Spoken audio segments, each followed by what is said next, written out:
Olá, sejam todos bem-vindos a mais um programa Business Connection by Bray. Sou a Kemi Soy de Bray e neste programa estaremos sempre trazendo economistas, empresários e autoridades especializadas em países da Ásia.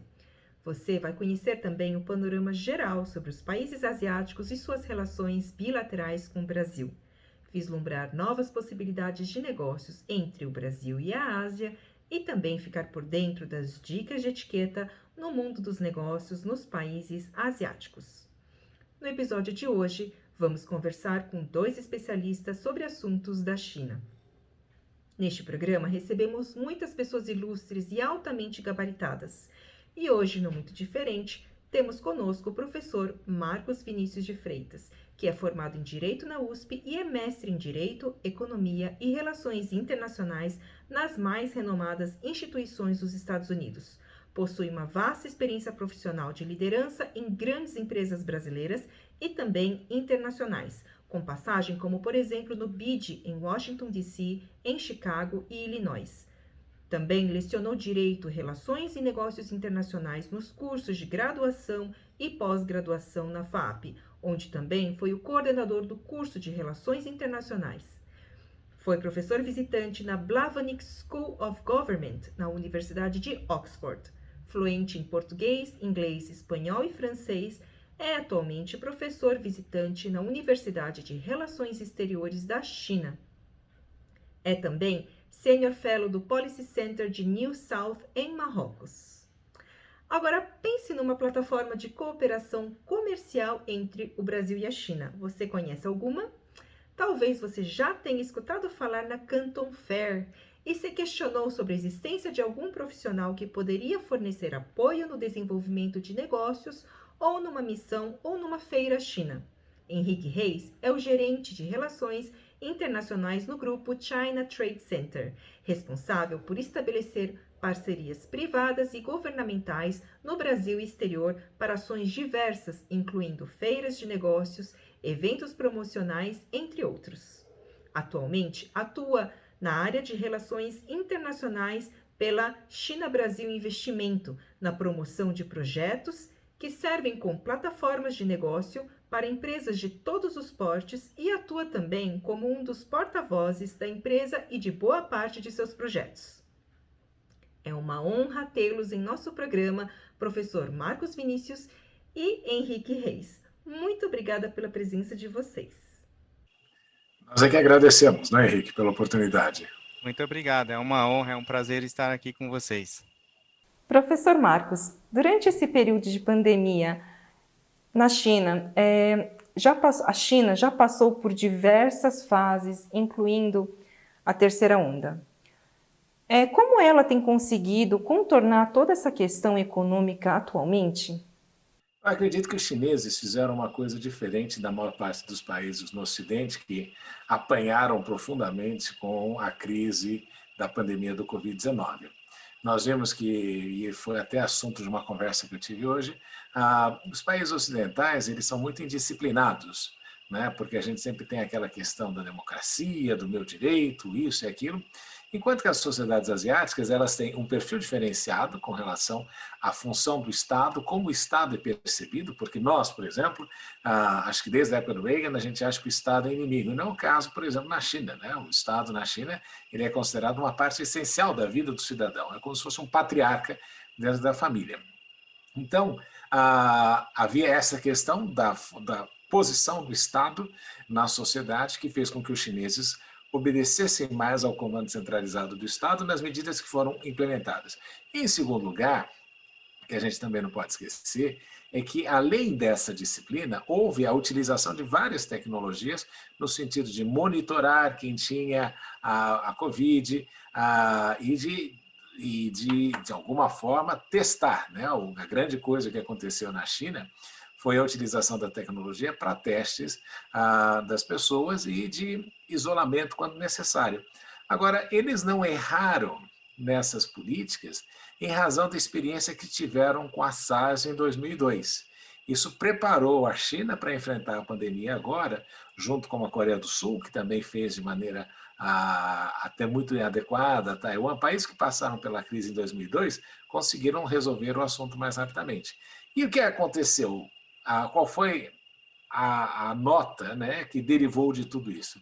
É que os chineses, ao mesmo tempo que eles entraram numa situação complicada também, porque houve um impacto sobre as pequenas e médias empresas na China, eles conseguiram fazer uma reversão em V muito rapidamente e transformaram-se aí e continuam a ser, em razão de terem feito a sua lição de casa, de terem infraestrutura, de terem administrado bem as cadeias comerciais, eles conseguiram aí resolver e solucionar o seu problema da Covid de uma forma mais rápida. Só que também enfrentam os problemas associados àquilo que acontece no resto do mundo. Sim, realmente muito esclarecedor isso e muito interessante, né, como a China tem conseguido contornar tudo isso. Muito obrigada, professor. Agora, Henrique, primeiramente, você poderia nos contar um pouco mais sobre o China Trade Center e as suas atuações com os empresários brasileiros? Sim, com certeza, um prazer falar aqui novamente com vocês e também apresentar um pouco o China Trade Center para o público que não conhece. O China Trade Center ele foi estabelecido no Brasil em 2002, com apoio do Ministério de Comércio da China. Então, nós instalamos a nossa sede aqui em São Paulo e, naquela época, as relações eram promissoras, mas ainda não era aquilo que a gente tem hoje entre Brasil e China. Já desde 2009, a China é o nosso principal parceiro e a gente até brinca que o China Trade Center colaborou um pouquinho para isso. Através de missões empresariais, muitas missões de empresários brasileiros, mais de 1.000 empresários, seguramente nós já levamos lá para o mercado chinês para participar de feiras, para participar de missões empresariais com uma imersão mesmo no mercado. Não só simplesmente visitar uma feira, conhecer o fornecedor, mas de dar também a esses empresários a oportunidade de conhecer, por exemplo, como funciona uma fábrica na China, de participar de reuniões, de visitar, por exemplo, portos e conhecer essa parte de infraestrutura, de logística. Então, nas missões, a gente procura fornecer isso para o empresário brasileiro e nós temos dentro do grupo hoje uma das empresas que é a UCB Turismo que cuida dessa parte.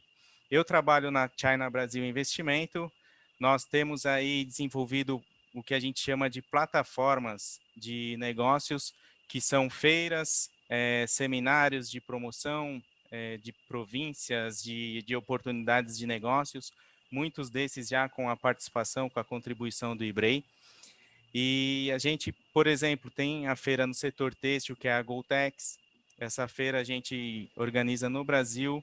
Por quê? Porque a China, ela age de uma forma agressiva quando ela quer fazer negócio. Se os empresários chineses eles querem participar de feiras setoriais no Brasil e, por exemplo, não existe espaço para eles porque já são feiras gigantes que já têm aí suas reservas, eles acabam investindo, procurando o China Trade Center na China, investindo para que a gente organize, seja um braço deles para organizar essas feiras no Brasil. Então a gente tem trabalhado muito dessa forma e tem sido assim bem exitoso. E também a gente tem uma terceira empresa que cuida da parte de comércio exterior, que é a Brasil Nine, que faz toda essa parte de consultoria, de desenvolvimento de fornecedores na China, de validação desses fornecedores, inspeção de fábrica, inspeção de embarque, tudo que procura dar uma segurança maior para o empresário brasileiro no processo de comércio exterior. Então, são essas três as empresas no grupo. Nossos diretores são todos chineses. Nesse momento, estão todos na China. Foram para lá desde do início da pandemia aqui e não voltaram. Muito pela explicação do professor Marcos, né, de ter uma confiança maior nas medidas de proteção do governo chinês e não ver tanta essa segurança aqui no Brasil. Mas, enfim, a gente tem trabalhado dessa forma. A nossa sede na China fica em Beijing e é ali a capital política, a capital da China e também um centro político e acabam surgindo muitas oportunidades. Nossa, muito interessante a abrangência, né, de trabalho, de setores que a empresa realmente alcança. Acho que muitas pessoas não conheciam tudo isso. Foi, então, muito esclarecedor. Muito obrigada pela sua explicação. Então, agora, professor Marcos, voltando à China, um assunto super atual, junto com a visão econômica, vem a questão também social e a questão da polarização da China devido à pandemia que ainda estamos todos vivendo. Então, eu gostaria de saber qual a sua opinião a respeito disso. Então, o que nós vemos aí, que aconteceu, é de que o coronavírus, o grande problema do coronavírus, é que ele vem infectado, além de ser um vírus que infecta, que passa aí pelo seu processo de variação, o que nós vimos é que o vírus veio extremamente com uma carga ideológica muito grande, porque ele surge justamente no momento eleitoral nos Estados Unidos, e o presidente Trump tentava utilizar dessa questão do vírus ser chinês, de ter como origem, não o vírus ser chinês, mas o vírus ter se apresentado primeiro a partir de Wuhan, isso se transformou num elemento político, de uma briga política a mais entre China e Estados Unidos. Nós vimos, por exemplo, que o presidente Trump, desde o início, ele singularizou a China como um assunto importante, como um inimigo a ser vencido e a ser conquistado. E isso perdurou aí os 4 anos de governo dele, em razão da guerra comercial, tudo isso. E criou uma armadilha para o próprio sucessor, Joe Biden, que tem que manter uma postura dura em relação à China, justamente porque Trump disse que a família dele recebia dinheiro do governo chinês. Então, e o Joe Biden não pode adotar uma postura mais leve com relação à China, sob pena de ver aquilo que o Trump falava se tornando, sendo entendido pela opinião pública como a realidade. Então, este que foi o grande problema da questão do coronavírus. Ele foi utilizado politicamente, internacionalmente, porque ele surgiu justamente num ano de grande debate eleitoral nos Estados Unidos e, inclusive, foi o que custou ali a reeleição do presidente Trump. No caso brasileiro, o que a gente viu foi exatamente uma coisa semelhante. O vírus no Brasil virou comunista, né? O vírus no Brasil tinha a bandeira ideológica. E aí, ao invés de nós nos apegarmos à história e ver como foram combatidas pandemias no passado, cada um começou a fazer coisas da sua própria ideia e tentar reproduzir aquilo que vinha em outros lugares que também não funcionaram. Então, aí nós temos esses números, né? O Brasil com mais de 300 mil mortes relacionadas ao vírus, e isso sendo utilizado de uma forma muito maléfica para o Brasil, isso sendo utilizado politicamente. Então, o vírus também surge num momento brasileiro, num contexto eleitoral, e que prejudicou assaz aí o combate ao vírus. Na minha opinião, a China saiu um tanto prejudicada na sua imagem internacional com relação ao vírus, em razão desta propaganda enorme que foi feita com relação à origem do vírus e também pelo momento eleitoral dos Estados Unidos. Mas o que é importante enfatizar aqui, para não me alongar muito na resposta, é de que a China também buscou, ao mesmo tempo em que ela foi a origem do vírus, e muita gente falava algumas barbaridades, não? Os chineses fizeram isso para vender equipamento médico, para vender respirador, como se isso fosse o grande material de exportação da China.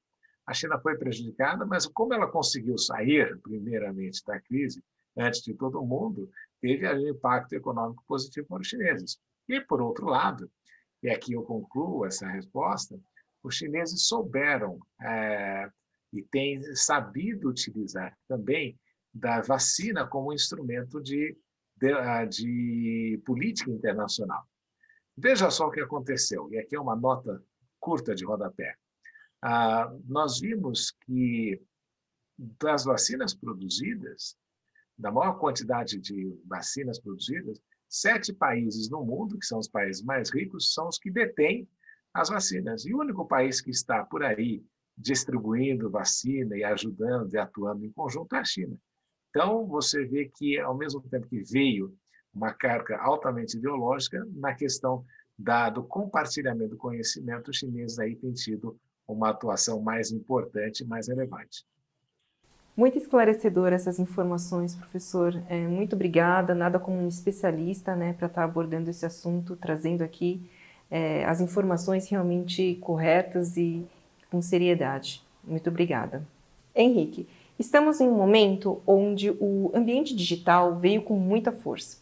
E acredito que veio para ficar e aproximar ainda mais os mercados. Na sua opinião, os empresários brasileiros, eles estão preparados para esse tipo de mudança?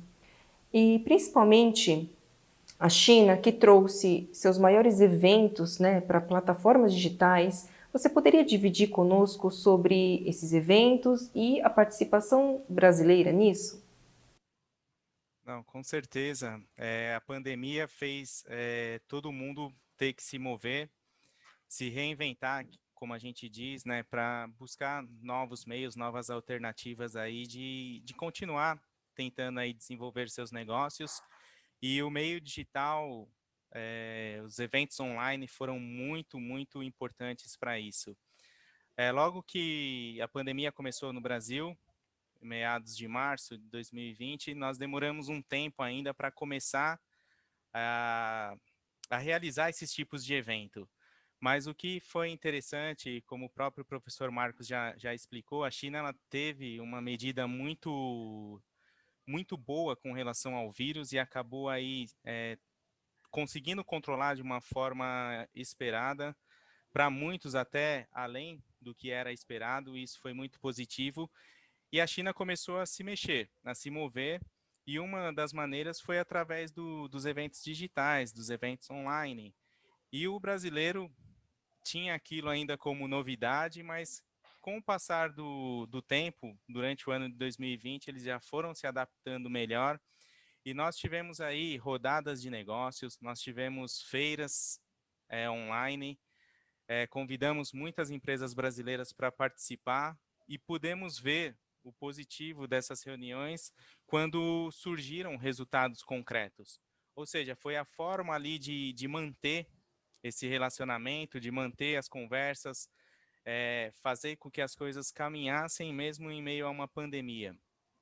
E no começo ali era tudo muito incerto, mas a gente até pensou, será? Quando muitos comentavam de novo normal, será que existe um novo normal? Será que isso é um novo normal? Na realidade, o que a gente percebe é que o presencial ele ainda é insubstituível. Como eu disse aqui, por exemplo, em relação às missões, o empresário ele tem, muitos dos empresários têm esse desejo de ir à China para conhecer o ambiente, para ter essa imersão, além de desenvolver o negócio. Então, isso é interessante. Então, eu imagino que é algo que está funcionando muito bem agora. Nós vamos ter aí em breve mais uma edição da Canton Fair Online, a maior feira multissetorial do mundo. São cerca aí de 25 mil expositores e eles estão fazendo online até que tudo se resolva, até que tenha uma certa segurança para voltar a ser presencial.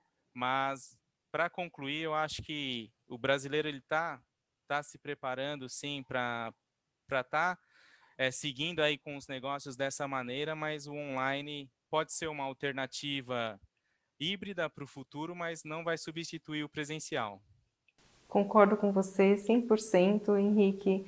Eu acredito que a gente também sempre pode aprender mais com aqueles que já estão no mercado, né, como os chineses, já fazendo acontecer uma grande feira como a Canton Fair.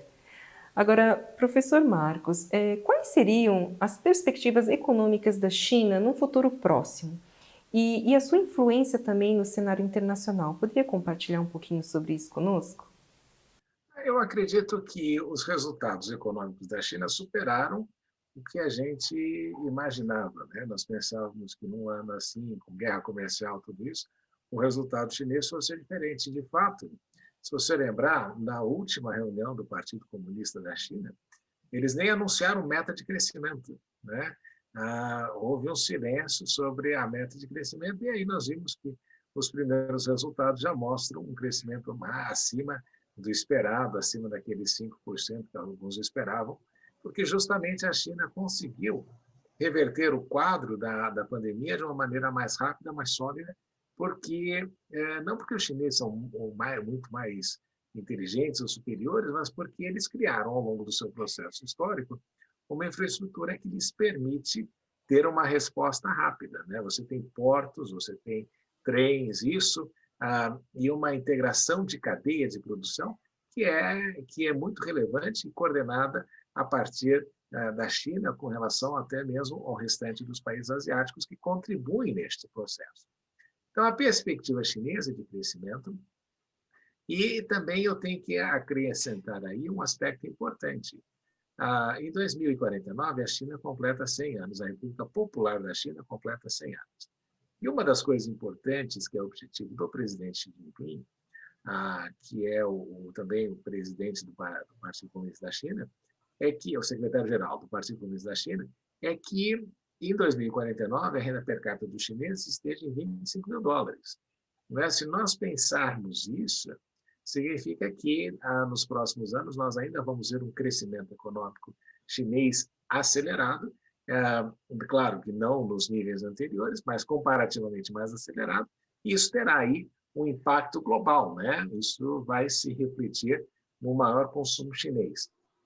E aqui é relevante enfatizar isso, é um país que está também no processo de transição. A China está num processo de abandonar, não de abandonar, mas de se tornar um país menos fábrica global e passar numa transição de fábrica global para o maior mercado consumidor do mundo.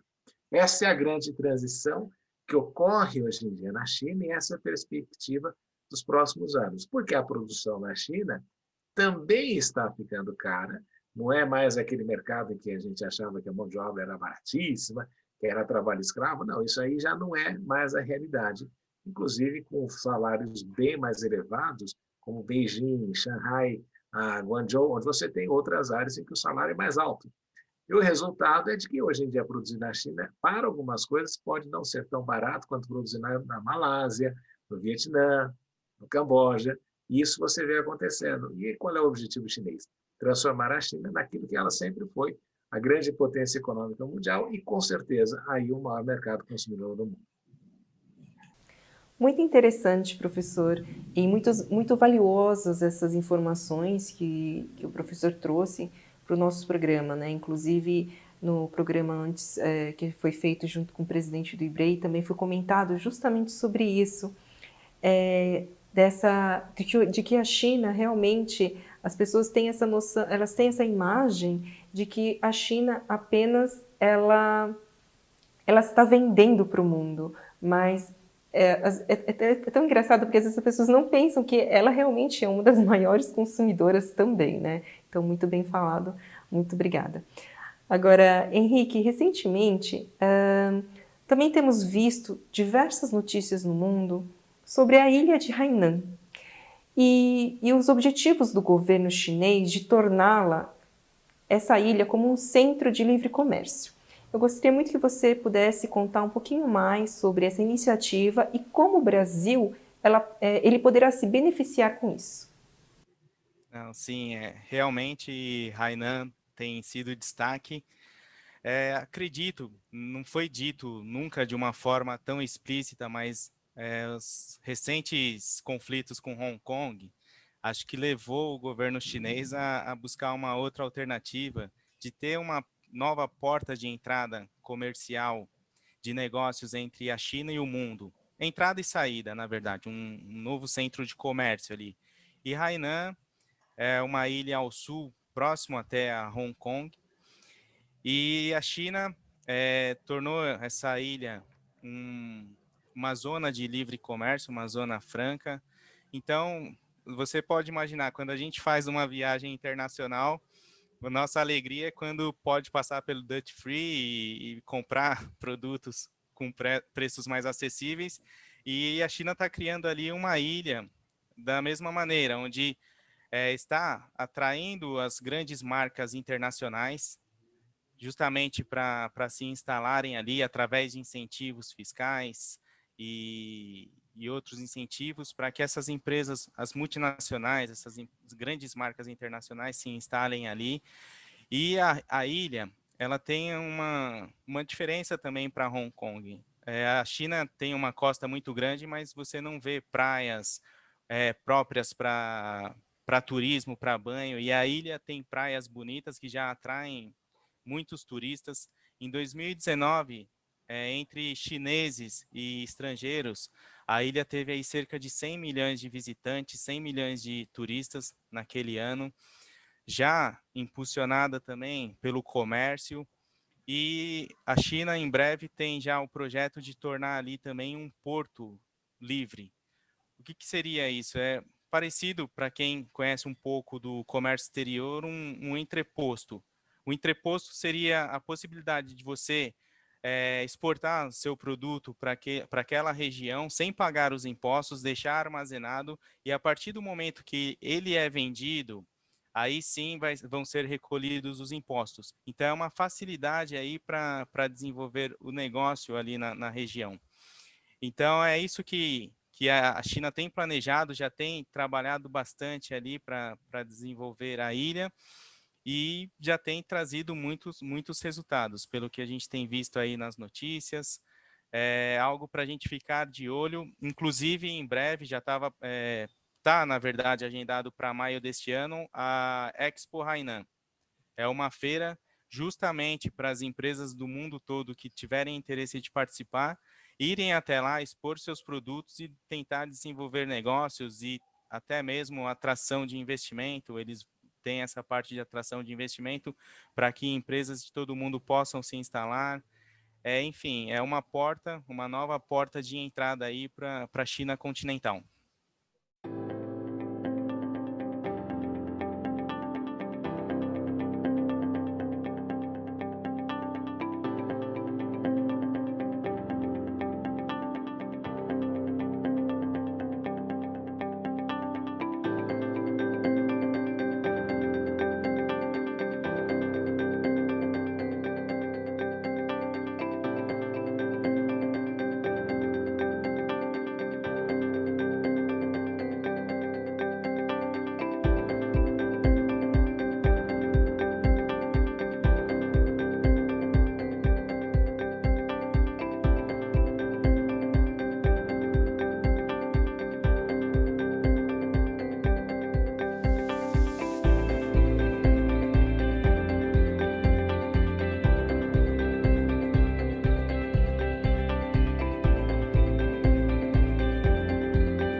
Bom, fantástica essa possibilidade, né, Henrique? Acho que o importante é sempre a gente olhar para todas as possibilidades, do lado positivo de tudo isso que você comentou aqui sobre Hainan.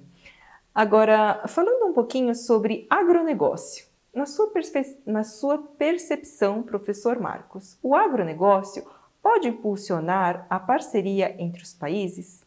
E quais seriam as dificuldades que os empresários chineses enfrentariam em nosso mercado? Veja, o grande fator competitivo do Brasil, desde o início da sua colonização, sempre foi a questão agrícola.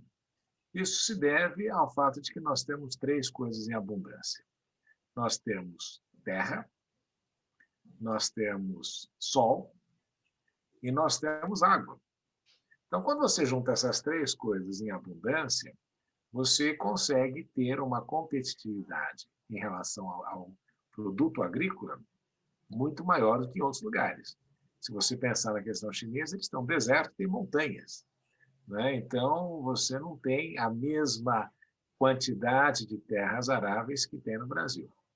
Agora, é um equívoco, que eu vejo isso repetidas vezes na imprensa, muita gente falando, de que a China precisa do Brasil para se alimentar. Isso é um erro enorme do que as pessoas falam e ficam repetindo, porque até hoje a China não dependeu do Brasil para se alimentar, se alimenta muito bem, e ela tem uma quantidade enorme de países dispostos a venderem produtos para a China. Além disso, eles têm construído, e se você reparar, na última reunião que houve com relação ao plano quinquenal da China, uma das coisas que foi enfatizada foi justamente a possibilidade do crescimento agrícola e da sua autonomia. Então, o empresário brasileiro ele precisa olhar para a questão agrícola no Brasil, preocupado justamente por não ter a certeza de que nós teremos aí sempre este acesso ao mercado, principalmente se houver aí algumas controvérsias com o governo brasileiro. Mas a agricultura é um ponto principal do Brasil. E eu acredito aí que aqui uma coisa que o Brasil precisa fazer não é querer despontar na questão da industrialização, porque para muita coisa nós não teremos competitividade, mas é você agregar valor aos produtos agrícolas que tem. Eu não estou falando assim de uma coisa absurda. Quando eu estava em Beijing, sempre me surpreendeu de chegar no supermercado e comprar suco de manga, suco de maçã, suco de abacaxi, tudo produzido na Ucrânia. Ou em Malta, imagina, Malta, que é uma ilha pequenininha, vende lá o seu suco para a China. E eu procurava suco brasileiro e não encontrava nada. Então, a uva que o chinês come hoje em dia vem do Chile. Não é? A banana vem de outras regiões da Ásia, mas vem da América Latina. Então, eu acho que a balança brasileira na questão comercial ficou muito adstrita à situação da soja. Mas o que a gente precisa é fazer uma expansão nos mercados que nós queremos ter com relação aos produtos que nós precisamos fazer entrar naquele mercado. E não é a commodity básica que vai fazer isso. O importante é acrescentar algum tipo de valor nessas commodities que nós produzimos e fazer uma campanha intensa para a entrada na China. Porque outros países fazem isso. Toda semana, eu me recordo disso claramente, toda semana aparece um chefe de Estado ou um chefe de governo na China oferecendo produtos agrícolas, né? Então, é um erro, mas que o Brasil tem a possibilidade de reverter e que pode, desde que queira e comece a agregar valor aos produtos agrícolas que possui. E ter, a partir daí, um processo de industrialização talvez mais sólido do que aquele que a gente teve na década de 70 e 80, que não correspondem à realidade do país atualmente. Muito obrigada, professor Marcos, por essa aula, por todas essas informações que você trouxe, quantas oportunidades que o Brasil tem relacionadas ao agronegócio com a China. Fantástico isso. Agora, por último, Henrique, com toda a sua experiência em missões, feiras e projetos de desenvolvimento com a China, gostaria que você desse um conselho para os empresários brasileiros que gostariam de entrar no mercado chinês. Perfeito. Eu acho que já foi muito bem explicado aí pelo professor Marcos diversas características atuais aí do mercado chinês, mas eu sempre olho de uma forma muito carinhosa para esse mercado consumidor chinês. Essa classe média que já vem aí crescendo ao longo dos anos, a China que está passando daquela frase conhecida de fábrica do mundo para a China tecnológica, e isso traz riqueza. Isso traz riqueza, traz mão de obra qualificada, e o Brasil precisa, sim, olhar com atenção esse mercado, eu acho que o governo teria não só que investir em subsídio para participação de empresas em feiras, mas montar mesmo uma agenda, especialmente para a China, de estar mais presente, de buscar esse relacionamento mais próximo. No ano passado, apesar da pandemia, pela primeira vez, a corrente comercial entre os dois países ultrapassou 100 bilhões de dólares. Mas eu acho que esse número ainda tem como crescer e crescer muito, e o Brasil tem como mudar um pouco esse cenário de exportar as commodities, importar o produto manufaturado, as matérias-primas, também, que o Brasil importa bastante, mas de equilibrar um pouco mais. A gente viu aí que surgiu uma pandemia, o Brasil é um país muito rico na parte de alimentos. O chinês ele valoriza muito esses produtos alimentares que trazem benefícios para a saúde. Eles gostam muito do própolis, eles gostam muito do mel, eles estão começando a conhecer o açaí, e o Brasil tem tanto para oferecer, é só que a gente precisa divulgar isso. No ano passado, até nós falamos aqui dos eventos digitais, a gente acabou, nesse período, até fazendo o contrário. A gente organizou alguns eventos do Brasil para a China. E um em especial foi organizado em parceria com o Sebrae de Rondônia. Eles envolveram todos os estados ali da região do Amazonas, da região norte, né, da floresta amazônica ali, e ofereceram os produtos, apresentaram os produtos para a China, tiveram rodadas de negócios, e os chineses se interessaram. Produtos que eles não conheciam, por exemplo, o inhame. Por quê? Pelos benefícios que isso traz. E a gente sabe que com a pandemia, essa questão também da segurança alimentar foi bastante discutida, até muitos questionando os hábitos alimentares dos chineses, algumas coisas tradicionais que eles têm lá. Mas eu acho que o Brasil poderia sim entrar, tendo isso como oportunidade, e a gente precisa olhar com carinho para isso. Uma outra questão, falando das feiras, das missões, o brasileiro ele tem que participar, esse é o primeiro passo, e não, como muitos fazem, ficar com receio de concorrer com a China ou com outros países, porque às vezes o empresário brasileiro pensa, mas eu vou colocar o meu produto nessa feira, ou eu vou visitar essa feira, eu não vejo perspectiva. Mas eu acho que o conhecimento é muito importante. De você experimentar o seu produto naquele mercado, claro que isso envolve pesquisa, além de tudo, mas às vezes participar num primeiro momento apenas para conhecer os produtos que estão sendo oferecidos ali, o que tem ali naquela feira, porque às vezes você tem um produto diferenciado que tem chance, que tem oportunidade. A gente fala, poxa, a China é o principal fabricante têxtil do mundo, mas o Brasil tem produtos com design muito próprios que têm espaço na China. Eu mesmo já vi em Xangai, passeando ali por centros comerciais, muitos produtos importados, os chineses valorizando muito produtos brasileiros calçados, por exemplo, como Melissa, principalmente público feminino. Então se você tem o diferencial, você tem como brigar, você tem como se inserir nesse mercado. Enfim, eu acho que são pontos aí que são levantados, né, mas para despertar mesmo o empresário brasileiro, mostrar que eles têm chance, porque o Brasil tem seus talentos, tem os seus produtos diferenciados. Às vezes a gente tem aquela questão do comodismo, não, eu estou por aqui, tá bom, e aí acaba vindo empresas de fora e a briga começa aqui. Então, acho que tem como estudar, tentar se antecipar, buscar oportunidades, porque o mercado chinês é grande e às vezes não requer grandes investimentos no início.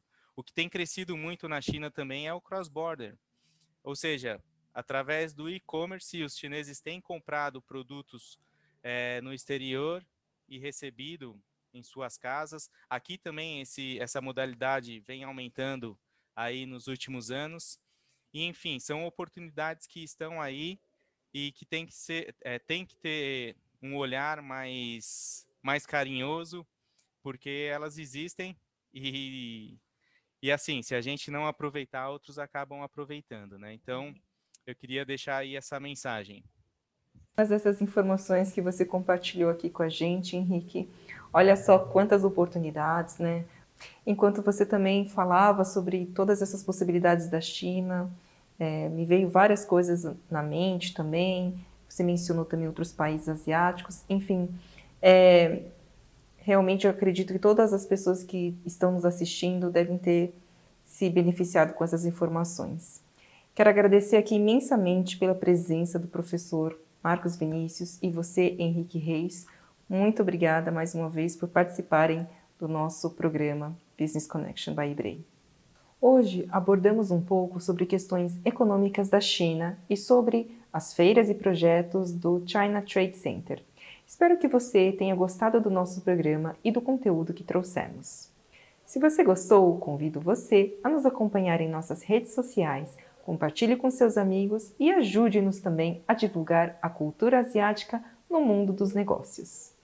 Se você tiver ainda perguntas, sugestões sobre países e temas que você gostaria de assistir aqui, nos escreva via direct no nosso Instagram do nosso programa. Nos vemos na próxima semana. Até lá!